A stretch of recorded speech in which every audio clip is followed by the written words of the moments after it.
Hablando en serio.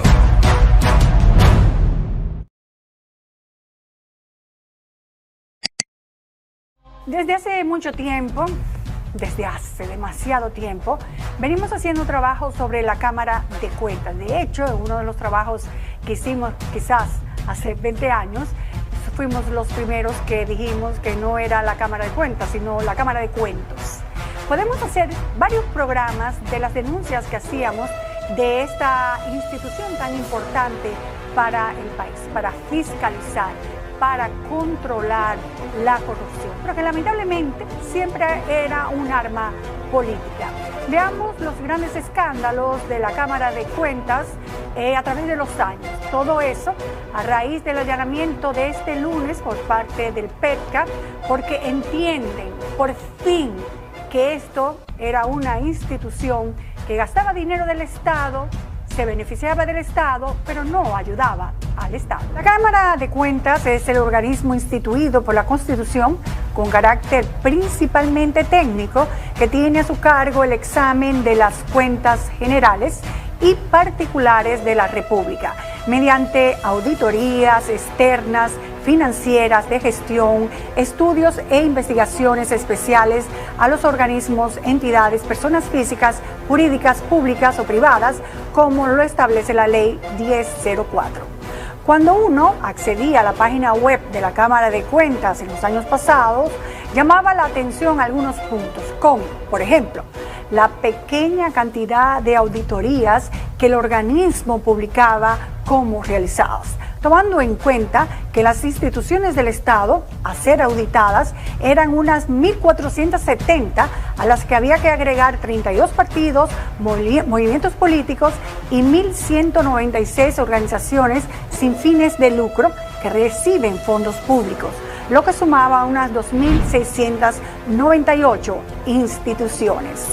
Muchas cosas llamaban la atención, pero una de ellas era, por ejemplo, el tipo de instituciones que eran auditadas, ya que la gran mayoría de las que eran publicadas correspondían a ayuntamientos y a juntas municipales. Destacaban por su ausencia los ministerios que manejaban la mayor cantidad de recursos estatales, como educación, salud pública, obras públicas y en ese momento la OISOE. Y por supuesto la Presidencia de la República, que sepa yo nunca ha sido auditada. Aparte de eso, la Procuraduría Especializada para la Corrupción Administrativa, PETCA, siempre se quejaba de las auditorías recibidas. En una entrevista que hiciéramos en el 2014, a la entonces directora Laura Guerrero Pelletier, nos comentó que las auditorías que le eran repetidas de la Cámara de Cuentas no siempre permitían que se realizaran investigaciones que pudieran dar curso a un expediente acusatorio. Esas auditorías eminentemente lo que hace es hacer unos levantamientos administrativos, una serie de informaciones descriptivas y realmente no tienen ningún elemento conclusivo a la hora de establecer los indicios de responsabilidad penal. Estas auditorías presentaban inconvenientes como, por ejemplo, el tiempo que pasaba entre el periodo auditado y el momento en que se iniciaba el proceso de investigación, ya que muchas veces las pruebas no estaban o ya eran muy viejas. Ocurría también que algunas auditorías abarcaban distintas gestiones conjuntamente y esto no permitía establecer una responsabilidad individual. Auditorías sin ningún valor penal. Nosotros estamos peleando por un presupuesto mejor que espero que nos aumente para poder hacer un mejor trabajo.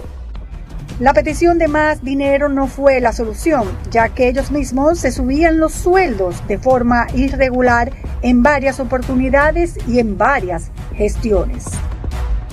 Si tomamos el presupuesto de esta institución correspondiente al año pasado, 2020, donde le fueron asignados 974.248.087 pesos. Solo en nómina se destinaba 716.011.353 pesos, con una exorbitante cantidad de empleados, 510 para el trabajo que se realizaba. Llama mucho la atención que pese a los lujosos sueldos que devengan los miembros del Pleno, el presidente 423,000 y los demás 379,000 en las relaciones de cuentas por pagar a suplidores. Figuran gastos, por ejemplo, de lavandería, que van desde 34,917 pesos a 50,511 pesos durante todo el año 2019 y 2020. Eso significa, señores, que nosotros, todos nosotros, estamos pagando la lavandería de los miembros de la Cámara de Cuentas. ¡Qué bien! O sea que salían bien vestiditos, bien arregladitos con la lavandería que pagábamos todos nosotros. Los gastos superfluos han sido constantes en la gestión de la Cámara de Cuentas. Recordemos una investigación que hicimos en el 2008, cuando el expresidente de la institución, Ángel Terrero, nombró a una persona a la que se le pagaba subrepticiamente para enseñarle a jugar golf a los miembros del organismo, con la excusa de una actividad institucional que se llevaría a cabo en Punta Cana, así como los consumos en restaurantes caros como la Casa de las Paellas, Boga Boga y El Mesón. Y no se podría quedar, señores, hasta la compra de tabacos por miles de pesos en la empresa Baldwin Cigars. Hubo una propuesta de que no era pecaminosa para la Cámara de Cuentas, no lo era. Era que trataran de gestionar un préstamo para cada uno de los miembros del Pleno de 8 o 10 millones de pesos en el Banco de Reservas para crear, para cada uno, para crear un fondo de un ahorro forzoso, de manera de que en el 2010 cada uno tuviéramos ese dinero. Los miembros del Pleno en aquel entonces estuvieron involucrados en múltiples denuncias, lo que llevó a la Cámara de Diputados a levantar una investigación a través de una comisión especial y posteriormente enviar a juicio político a los involucrados. Como podemos ver, las auditorías siempre han sido instrumentos para ocultar actos de corrupción. Así lo demuestran estas declaraciones de un ex miembro de la Cámara de Cuentas en el 2008, en el juicio que le llevaron a cabo en la Cámara de Diputados. Había auditorías que no han salido, que deben salir, pero que no salieron porque no se podía decir en las elecciones, porque hacía daño la campaña. Yo dije que se han hecho, que van a salir alrededor de 90 auditorías y que de ahí se van a caer altares. Eso fue lo que yo dije. Pero, espérate, por ética profesional, yo no puedo decirlo así, tan fácil. Pero no cayeron los altares, porque las auditorías fueron archivadas de inmediato, según declaración de Henry Mejía, miembro en ese momento de la Cámara de Cuentas. Que evidentemente cuando el Pleno las analizó, entendió los técnicos que esas auditorías carecían de los mecanismos y las normas legales, y el Pleno decidió suspender esas auditorías para iniciarlas nuevamente.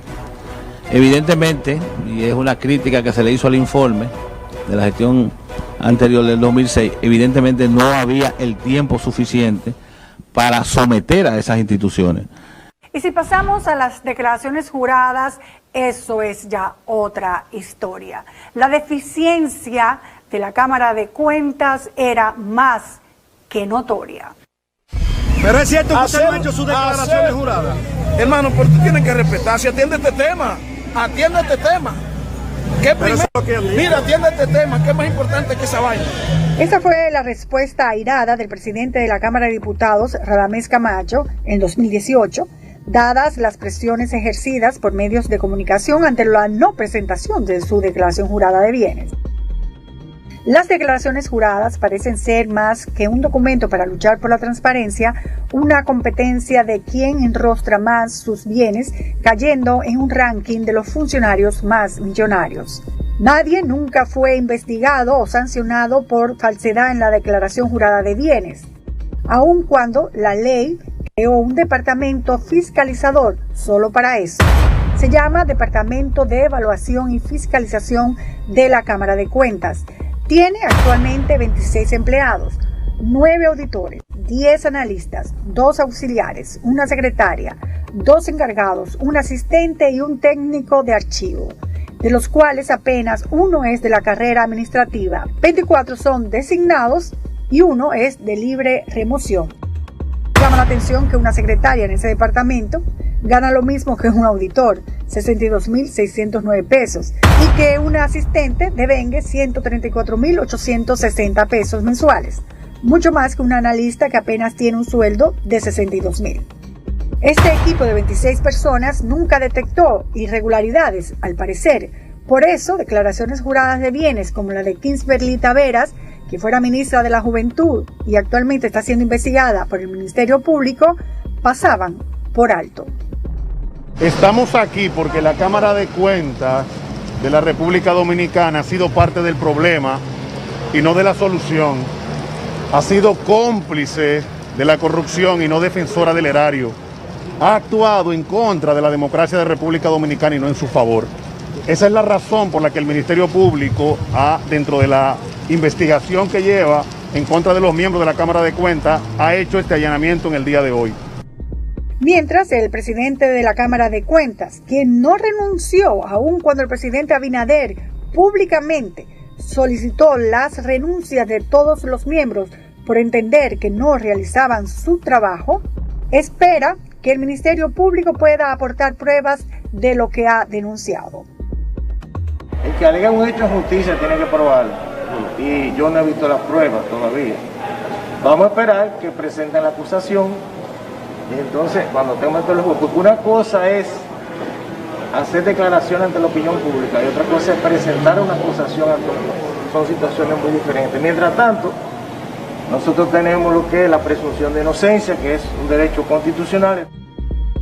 Margarita Malenciano, miembro de la Cámara de Cuentas, que hace algunas semanas se postuló para seguir en el cargo.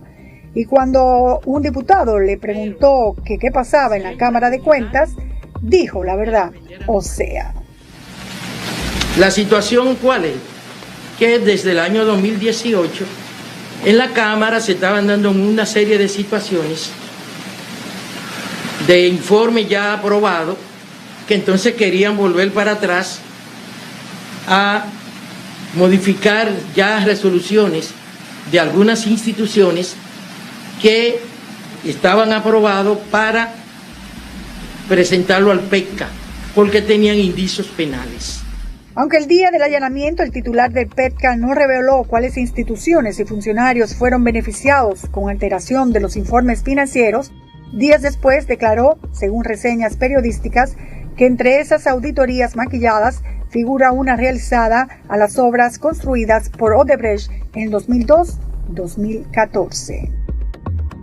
Ahora solo hay que ver si estos miembros de la Cámara de Cuentas pueden rendir cuentas.